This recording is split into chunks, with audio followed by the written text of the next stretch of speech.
আসসালামু আলাইকুম রহমতুল্লাহি ওয়া বারাকাতুহু। আমার প্রিয় ওমান প্রবাসী ভাইয়েরা, কেমন আছেন সবাই? কী অবস্থা?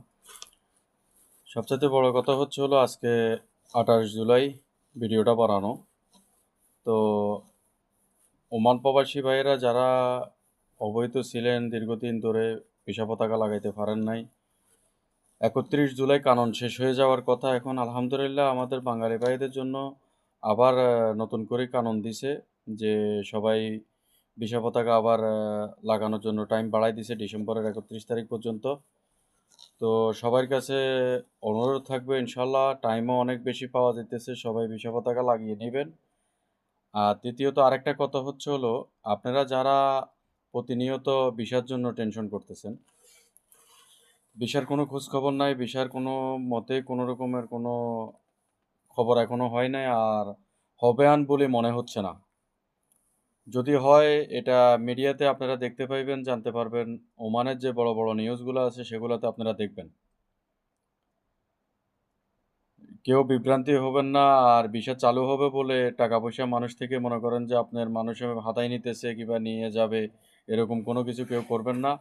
ভিসার জন্য কেউ কোনো টাকা বাংলাদেশ থেকে বলেন, এখান থেকে ওমান থেকে বলেন, কেউ কোনো টাকা জমা দিবেন না।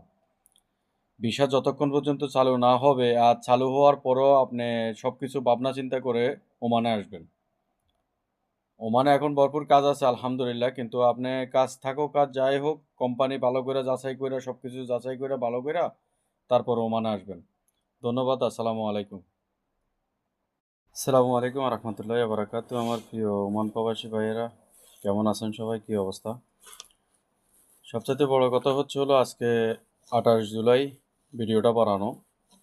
তো ওমান প্রবাসী ভাইয়েরা যারা অবৈধ ছিলেন দীর্ঘদিন ধরে ভিসা পতাকা লাগাইতে পারেন নাই। ৩১ জুলাই কানুন শেষ হয়ে যাওয়ার কথা। এখন আলহামদুলিল্লাহ আমাদের বাঙালি ভাইদের জন্য আবার নতুন করে কানুন দিছে যে সবাই ভিসা পতাকা আবার লাগানোর জন্য টাইম বাড়ায় দিছে ডিসেম্বরের ৩১ তারিখ পর্যন্ত। তো সবার কাছে অনুরোধ থাকবে ইনশাল্লাহ টাইমও অনেক বেশি পাওয়া যাইতেছে, সবাই ভিসা পতাকা লাগিয়ে নেবেন। আর দ্বিতীয়ত আরেকটা কথা হলো আপনারা যারা প্রতিনিয়ত ভিসার জন্য টেনশন করতেছেন, ভিসার কোনো খোঁজখবর নাই, ভিসার কোনো মতেই কোনো রকমের কোনো খবর এখনো হয় নাই আর হবে বলে মনে হচ্ছে না। যদি হয় এটা মিডিয়াতে আপনারা দেখতে পাইবেন, জানতে পারবেন। ওমানের যে বড়, বড় নিউজগুলো আছে সেগুলোতে আপনারা দেখবেন।